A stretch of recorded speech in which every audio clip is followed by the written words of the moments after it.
Bonjour Nicolas sur la chaîne philosophique. Alors une nouvelle vidéo. Donc en ce moment je suis très intéressé à faire partager justement des concepts, des notions issues de la mythologie grecque et de la philosophie grecque par extension. Donc là je vais vous parler d'un concept, une notion qui s'appelle l'améthyste. Alors l'améthyste chez les Grecs ou les ruses de l'intelligence. Alors, n'oubliez pas d'activer les notifications, de vous abonner à la chaîne, de mettre des commentaires et de mettre des j'aime si la vidéo vous a plu. Merci. Alors, la métisse chez les Grecs s'exerçait sur des plans très divers, mais toujours à des fins pratiques. Alors, savoir-faire de l'artisan, habileté du sophiste. Donc là, on retrouve une certaine dichotomie avec la phronésis, donc une notion que j'avais faite sur une vidéo précédente. La prudence du politique ou l'art du pilote dirigeant son navire. La métisse des Grecs impliquait ainsi une série d'attitudes mentales combinant le flair, la sagacité et la débrouillardise. Alors là, on peut se rapprocher de travaux donc, de Marcel Détienne, qui était un anthropologue, historien, et Jean-Pierre Vernant, anthropologue, helléniste et historien. Donc ils avaient déjà étudié dans les années 70 ce concept et écrit un ouvrage dessus.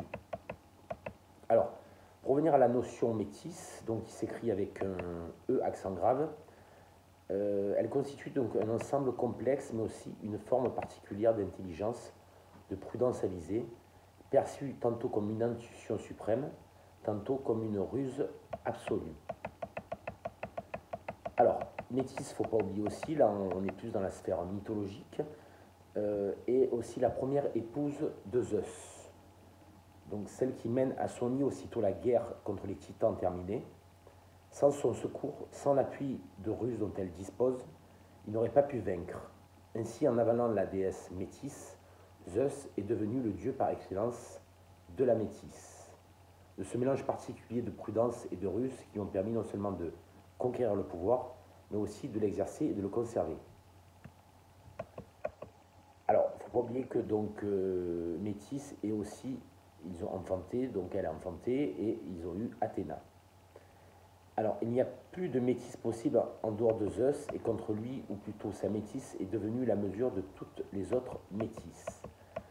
Pas une ruse ne se trame dans l'univers sans passer d'abord par son esprit. Rien ne peut le surprendre, tromper sa vigilance ou contrecarrer ses desseins. Donc là, on est toujours dans la partie mythologique. Alors, il est vrai que la mythologie grecque regorge d'exemples de métis, notamment chez Homère. Exemple avec Ulysse.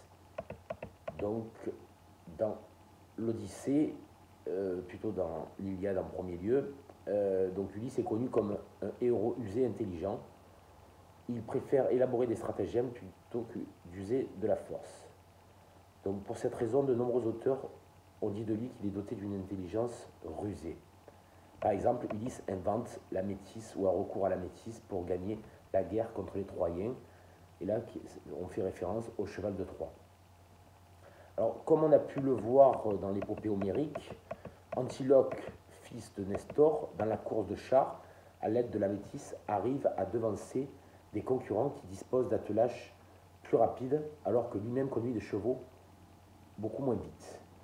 Donc la ruse, le dolos, les tours cardés, et l'habileté à saisir l'occasion, le kairos, j'ai déjà fait une vidéo sur ça, donne aux plus faibles les moyens de triompher du plus fort, au plus petit de l'emporter sur le plus grand. Voilà, donc c'était, on peut en dire énormément sur cette notion, donc concernant la métisse. Alors, j'avais fait une vidéo aussi sur la phronésis, donc la sagacité et la prudence. Alors, il peut y avoir une dichotomie justement avec, entre ces deux notions. Et c'est peut-être Aristote, justement, dans l'Éthique à Nicomaque, où justement il fait un petit peu la distinction entre ces deux notions, même si c'est la métisse et la phronésis se rapprochent. Mais par exemple, s'il n'a pas une notion vertueuse, alors, vu que la métisse a aussi une définition de ruse, de manigance, c'est aussi en opposition, ça peut être en opposition avec la phronésis. Voilà. Donc, je vous invite à lire ces ouvrages, à vous intéresser à la mythologie grecque et à l'écriture platonicienne, aristotélicienne, etc., etc. Je vous remercie de m'avoir écouté et je vous dis à très bientôt sur la chaîne Philosophique. C'était Nicolas.